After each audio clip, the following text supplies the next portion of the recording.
mbokk yi ñu ngi leen di nuyu di leen ziara ANACIM moo leen indi la seen xibaar météo mbokk yi ñu ngi leen di yëgal ni incha allah fii ak ëllëg dinañu wéy di nemmeeku tàngoor ci réew mi ci guddi gi dèjà waaye tamit ëllëg tamit ci digg bëccëg ànd ak poussière pënd goo xam ni dinañ ko mën a nemmeeku ci yenn goxu réew mi rawatina ci digg réew mi ak bët gànnaar lii nag mooy xibaar yi gën a fës ci ngeen indil dañuy yem fii rek pour le moment woyax animation satellite bi ngeen gis ni incha allah bu guddi jotee dinañu nemmeeku léeg-léeg ay niir yoo xam ni dinañu ñëw xaw a muur yenn goxu réew mi donte niir yooyu du ñu bëri lool buñ demee ba ëllëg incha allah daanaka looloo nar a woy ak ngelaw goo xam ni dina jugee penk ngelaw gu xaw a mbooye lay doon sax nag mën a laal réew mi yëpp incha allah ëllëg ci digg bëccëg bu ñu xoolee prévision guddi tey jii dañ ciy gis ni ay température yu xaw a kawe la ñuy xaarandi ca bët gànnaaru réew mi ak i penk boo leen xoolee diggante Linguère ak Bakel ñu ngi fay xaarandi ay température yoo xam ne dinañu toll ci ñaari fukki degré ak ñett waaye doonuñ sax yi gën a kawe ndax Saint-Louis ak Matam dinañu am ku ci nekk ñaari fukki degré ak ñeent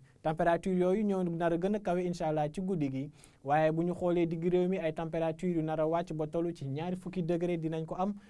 rawatina ca boori Fatick waaye dinañu am sax fukki degré ak juróom-ñeent comme ni ngeen koy gisee diggante Thiès jàpp Mbour lii di Ndakaaru Kaffrine ak benn pàcc bët saalumu réew mi foofu la ñuy yaakaar température yi nga xam ne ñoo nar a gën a néew te ca noonu nag dinañu am ay température fukki degré ak juróom-ñett ci guddi gi ca Ndakaaru Kaffrine ak i Kédougou waaye lii di Kolda ak Sédhiou température yi dinañu wàcc ba àgg ci fukki degré ak juróom-ñaar jàpp fukki degré ak juróom-benn boo leen xoolee nag asamaan si tamit dina xaw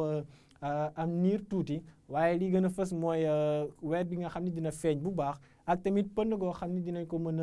a sentir tuuti ci réew mi ci guddib tey waaye bu ñu demee ba ëllëg incha allah ci digg bëccëg dinañu nemmeeku tàngoor ëllëg tàngoor goo xam ne li koy firndeel mooy température yu kawe yi ngeen di gis ci naatal gi te ca noonu nag lii di Thiès Kaffrine ak i Bakel ay température yu nar a àgg ci fukki degré fanweeri degré ak juróom-ñeent dinañ ko am ba sax ñeent fukki degré kon ni ngeen koy gisee diggante Thiès jàpp Kaffrine waaye ca digg réew mi bët gànnaar ak i penk ak i bët saalum di ngeen gis ni ba léegi température yi tamit dinañu kawe ak i température yoo xam ne dinañu toll ci fanweeri degré ak juróom benn diggante Sédhiou ak Kolda ba sax fanweeri degré ak juróom-ñett ca Kédougou ak i Tambacounda bu ñu xoolee ca digg ca bët gànnaaru réew mi tamit ay température fanweeri degré ak juróom-ñett dinañ ko nemmeeku ci boori Saint-Louis Podor ak i Linguère ba sax boori Diourbel daanaka Mbuur nar a am lu tolloog loolu te boo leen xoolee Ndakaaru mi nga xam ne dafa daan faral di am ay température yu xaw a desee kawe tuuti dinañu gis ni dinañu am incha allah ëllëg fanweeri degré ak ñett foofee